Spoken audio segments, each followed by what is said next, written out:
Jeremiah chapter 42. The people seek Jeremiah's counsel. Then all the commanders of the armies, along with Johanan son of Kareah, Jezaniah son of Hoshea, and all the people from the least to the greatest, approached Jeremiah the prophet and said, May our petition come before you. Pray to the Lord your God on our behalf, on behalf of this entire remnant, for few of us remain out of the many, as you can see with your own eyes, that the Lord your God may tell us the way we should walk and the thing we should do.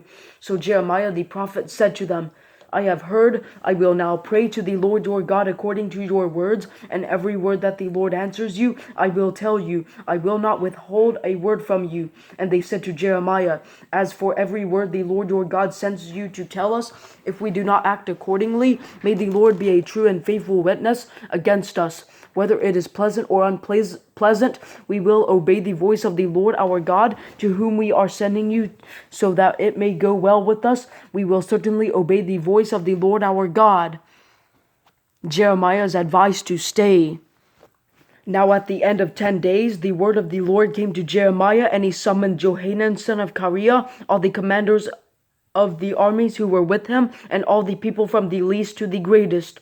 He said to them, This is what the Lord says, the God of Israel, to whom you sent me to bring your petition before him. If you will indeed stay in this land, then I will rebuild and not demolish you, and I will plant and not uproot you, because I relent concerning the disaster that I have brought on you. Do not be afraid of the king of Babylon, whom you now fear. Do not be afraid of him. This is the Lord's declaration. Because I am with you to save you and deliver you from him, I will grant you compassion, and he will have compassion on you and allow you to return to your own soil. But if you say, We will not stay in this land, so as not to obey the voice of the Lord your God, and if you say, No, instead we will go to the land of Egypt, where we will not see war, or hear the sound of the ram's horn, or hunger for food, and we will live there, then hear the word of the Lord, remnant of Judah. This is what the Lord of hosts, the God of Israel, says.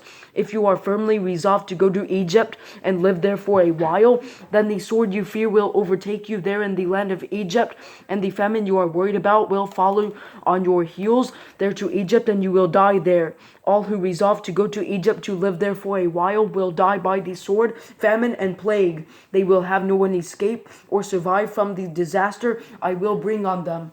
For this is what the Lord of hosts, the God of Israel, says. Just as my anger and fury were poured out on Jerusalem's residents, so will my fury pour out on you if you go to Egypt.